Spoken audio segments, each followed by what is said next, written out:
The angel of the Lord. Rashi says in his introduction to Zechariah chapter 1, the prophecy of Zechariah is extremely enigmatic because it contains visions resembling a dream that requires an interpretation. We cannot ascertain the truth of its interpretation until the teacher of righteousness comes. Nonetheless, I will put my heart to recounseling the verses one by one, according to the interpretations that resemble it, and follow the interpretation of Jonathan. This is God's test for the Jewish people, in particular the Jewish leaders. God's test of who the descendant of David is. The man described in Isaiah 53, the teacher of righteousness. That's who Rashi, known as one of the first rabbis to say that Isaiah 53 described the people, the Jewish people, as the patriarch Israel. Then here he is in Zechariah, saying we got to have to know the truth of at least chapter 1 of Zechariah, to know its truth, because we can't do it. And no Jewish man, religious, academic, commentator, or otherwise, has ever had the answer to this. And yet this video is going to give it to you. Why? I'm a teacher of righteousness. This is Zechariah chapter 1, verses 7 through 12. That's the preamble that Rashi leads into before he starts his commentary. And this is in midrash form. That's where I take parts of a verse and interpret each in individual segments. Verse 7. On the 24th day of the 11th month of the second year of Darius, the month of Shabbat, this word of the Lord came to the prophet Zechariah, son of Berechiah, son of Edo. This word of the Lord. This verse continues with, in the night I had a vision, which is not a word of the Lord. The word of the Lord coming to Zechariah means the messenger of the words of God has come to Zechariah, who is the angel of God's presence, and the word of the Lord. Literally, that's his name. He has alighted upon Zechariah to bring a vision from God. Not a word, a vision. Verse 8. In the night I had a vision. I saw a man mounted on a bay horse standing among the myrtles in the deep, and behind him were bay, sorrel, and white horses. In the night I had a vision. There's a man on a horse standing in the myrtles. He is later referred to as the angel of the Lord, standing in the myrtles.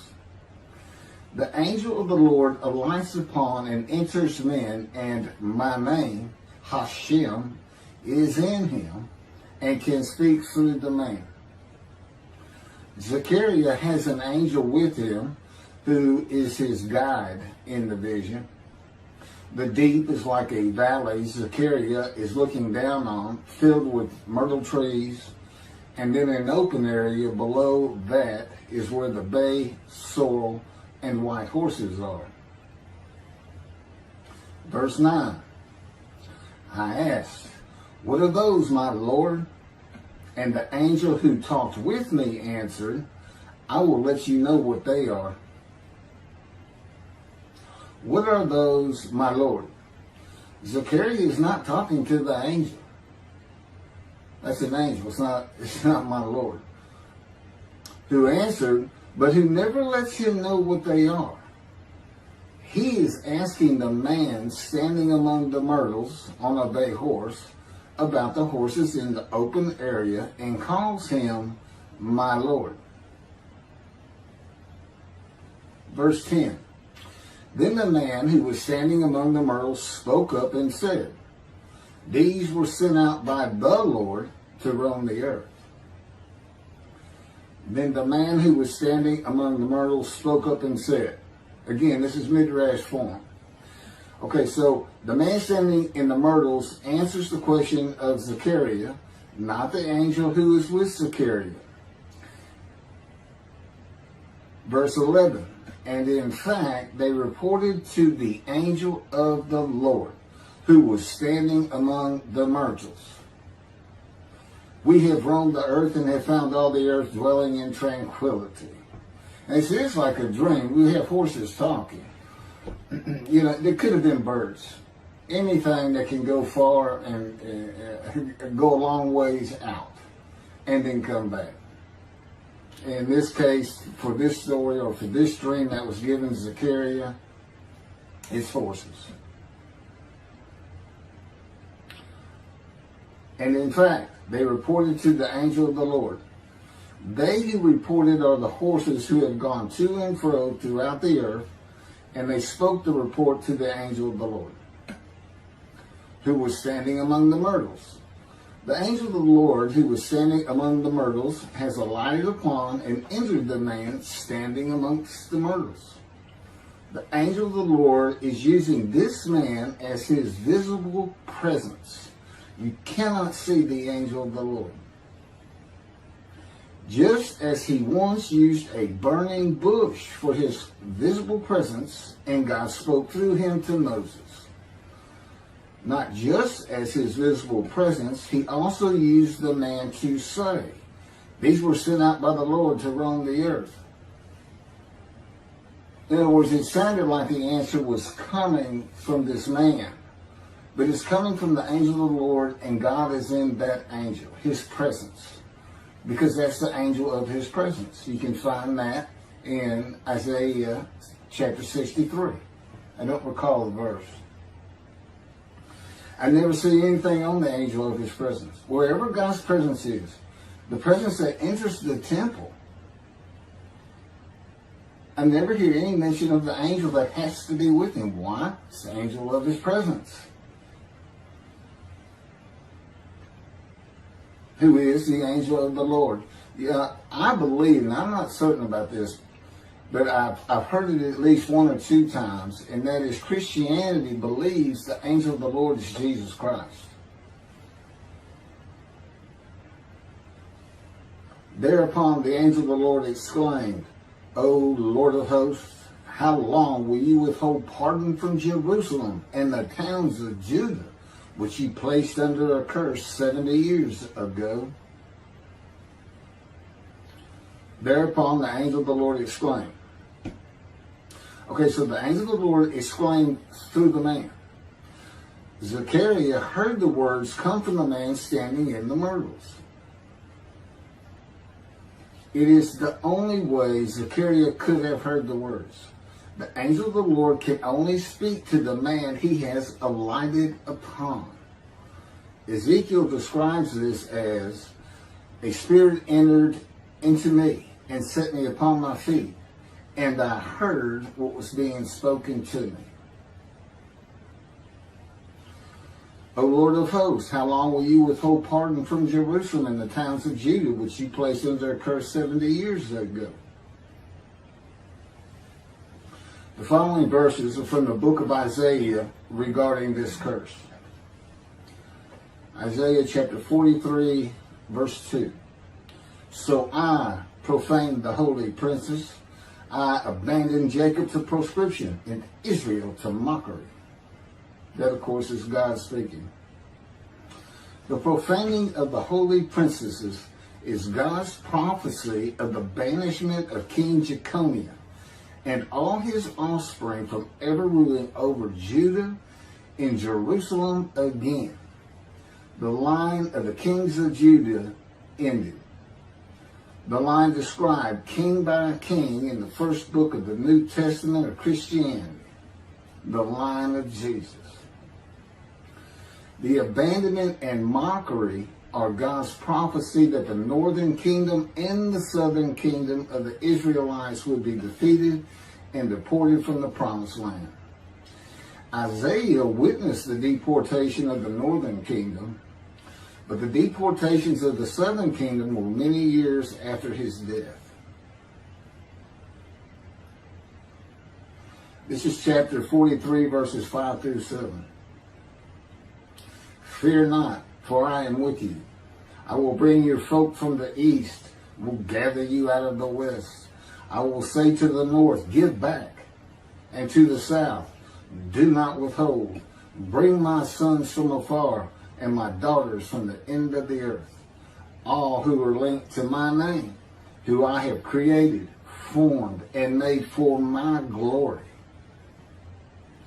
Okay, this is God's prophecy that all the tribes of Israel would return from the Assyrian deportations of the tribes east of the river Jordan, that were Reuben, Gad, and the half tribe of Manasseh, and all the tribes of the northern kingdom, deported by Assyria, defeated and deported, and the Babylonian deportations of the southern kingdom. It is a prophecy that is specific to the Assyrian Babylonian exiles.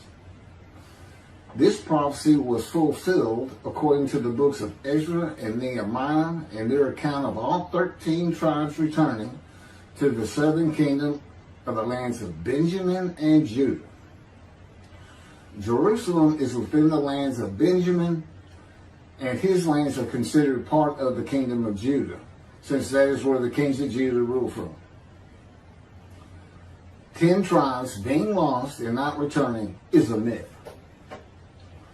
When the 7th month arrived, the Israelites being settled in their towns, the entire people assembled as one man in Jerusalem, as the man Israel, all of them.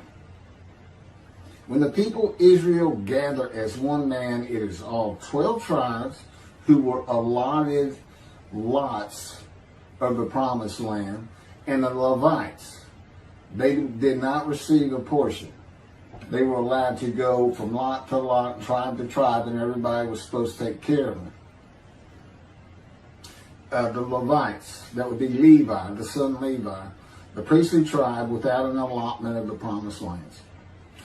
Judahites and Benjaminites alone are not Israel, though all references to Israelites would include them.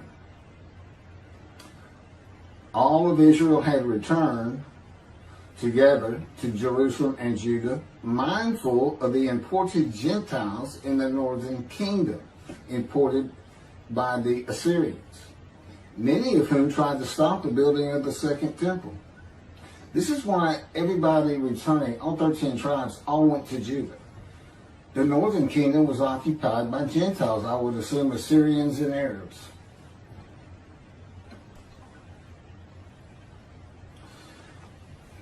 This is 1 Chronicles chapter 9, verses 2 and 3. The first to settle in their towns on their property were Israelites, priests, Levites, and temple servants, while some of the Judahites and some of the Benjamites and some of the Ephraimites and Manassesites settled in Jerusalem. That would be Ephraim and Manasseh. Manasseh was such a large tribe, it had to be broken in. It was broken in two. Half of it set up, their allotment was east of the river Jordan by about where Edom would be. And well, that was the tribe of Gad. Not Edom, Gilead, where the Tishbite, Elijah, the Gentile, was an inhabitant. Ramoth Gilead. Manassites, Ephraimites, and Judahites were the tribes with the largest allotment of the lands of Abraham, and Jerusalem is in the lands of the Benjamites. Those are who just got mentioned. The 3 largest lot owners. Okay, Benjamin, that's where Jerusalem is. He's important. And of course the priests, the Levites. So Ephraim and Manasseh were not lost tribes, as many believe from writings outside of the Bible. There never were lost tribes according to the Bible. Okay, so all 13 tribes returned and settled in new towns. The accounts of the deportations indicate there was not much left of the old towns. There is no account of how the new towns were settled, though it is unlikely it was based on prior ownership. The exile lasted too long for the deported owners to still be alive, and the tribes of the northern kingdom had to build new towns to live in. It also says the Levites settled in on their lands. So everybody had to pick and choose, and I'm sure the strong and wealthy got the best places, and again, many just settled in Jerusalem. Okay, this is Isaiah chapter 43, verse 14. Thus said the Lord, your Redeemer, the Holy One of Israel, for your sake I send to Babylon. I will bring down all her bars, and the Chaldeans shall raise their voice in lamentation. This is God's prophecy that Assyria would be conquered by the Babylonians, who were defeated by the Chaldeans. But they actually go back and forth and actually became somewhat intermingled, Chaldeans and Babylonians. And that he would raise up the Gentile anointed king Cyrus of Persia to conquer them, to clear the way for all the tribes to return. That's how he cleared the way to the desert, or made rivers for them. Basically, he got Cyrus to release them. Chapter 43, verse 25. And I never hear anything about this. It is I who, for my own sake, wipe your transgressions away and remember your sins no more. Okay, this is God doing, and he says this, something new. I'm going to do something new for the Israelites. This story repeats with the new covenant that includes sin forgiveness of the Jewish people that arise with Elijah and the angel of the covenant after the exiles of the Roman dispersal return to the land of Israel in a time to come. That's from Jeremiah chapter 31. The Jewish people have returned from the Roman dispersal of them throughout the world, the diaspora, which means outside of the promised land, outside of Israel, to a land that lay desolate for more than 2,000 years until after the Holocaust, and they created the state of Israel in 1948. 70 years later, and that's funny too, because they talk about a curse of 70 years. That 70 years, I believe, just applies to the last of 3 deportations of Judah and the defeat by the Babylonians. Because the northern kingdom had been defeated and deported long before that, and the first to be defeated and taken to the lands of Assyria was Gad, the half tribe of Manasseh, the lands east of the river Jordan. 70 years later, the land blooms again. Jerusalem has been rebuilt as a great city, larger than it was in ancient times. According to God's words in Jeremiah 31, the time to come to deliver the new covenant with sin forgiveness is here. That's very important for the interpretation of at least chapter 1 of Zechariah. That means the angel of the covenant that you desire of Malachi 3 is on his way, followed by God and the messenger Elijah. And when God's third temple is built, he will return to it suddenly. This is the day of the Lord. That's Malachi chapter 3. Now, Zechariah is in Jerusalem, and the construction on the second temple is about to begin. Isaiah has written God's words of sin forgiveness, which would have removed the curse long before this, when they were returning, when the remnant of the 13 tribes was returning. And the angel of the Lord proclaims, O Lord of hosts, How long will you withhold pardon from Jerusalem and the towns of Judah, which you placed under a curse 70 years ago? Okay, this vision of Zechariah and the words of the angel of the Lord through the man standing in the myrtles regarding the curse 70 years ago is to make Zechariah think and try to understand why the angel of the Lord would say this. From his perspective, the curse was lifted. He was back in Jerusalem with all the tribes preparing to build the second temple. The vision is for Zechariah to find out how and when the curse was lifted. And that's important today, because this is the day of the Lord. The new covenant is here, and every single Jew throughout the world is forgiven of their sins right now. And that message has been given to me to be delivered. And it's not getting out there. It's just not getting out there. And that's what happened here. Because if you read Ezra and Nehemiah, it's clear they had no idea that their slates had been claimed. And sin and continue. You know, once you know that God has just said, okay, I'm not going to remember any of that. Let's all start fresh. I'm here with the covenant of friendship. Let's everybody start being observant Jews. Okay? Which would include going to Yom Kippur. Having a slate clean does not mean you have a lifetime now of sin forgiveness. The books of Ezra and Nehemiah reveal, this is how God had me write it down. This is from the book, Isaiah 53, in the day of the Lord, that was dictated to me.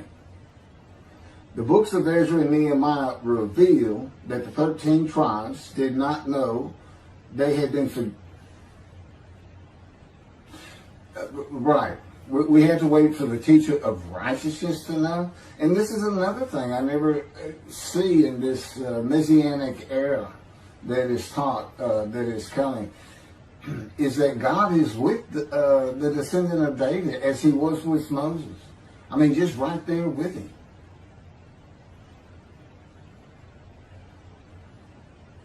The books of Ezra and Nehemiah reveal that the 13 tribes did not know they had been forgiven of their sins to be a holy seed in the building of the second temple.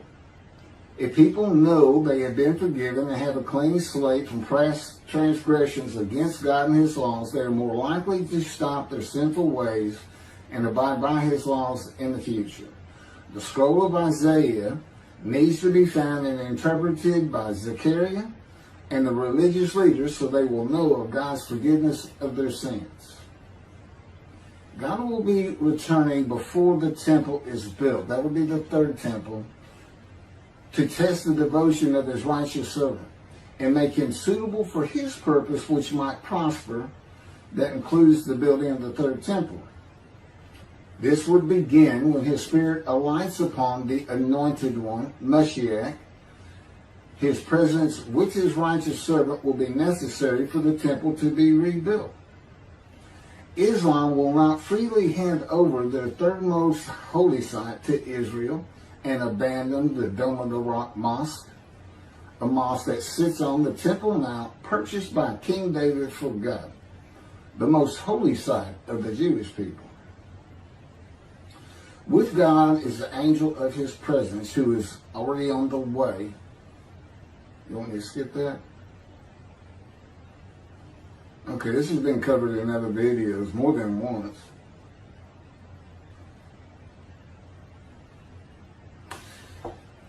The prophet like Moses will have other similarity to Moses beyond writing God's words at his command and direction. As this was written, at God's command and direction, I typed those words. To the greatest degree possible for any human being, Moshe's identity and existence became one with the Creator. Now that's who you're looking for when you say the prophet like Moses. It's not Joshua. I've heard that one, which is, it says right there on that page, there's never been another prophet like Moses. Well, his attendant Joshua standing right there, if that's, anyway.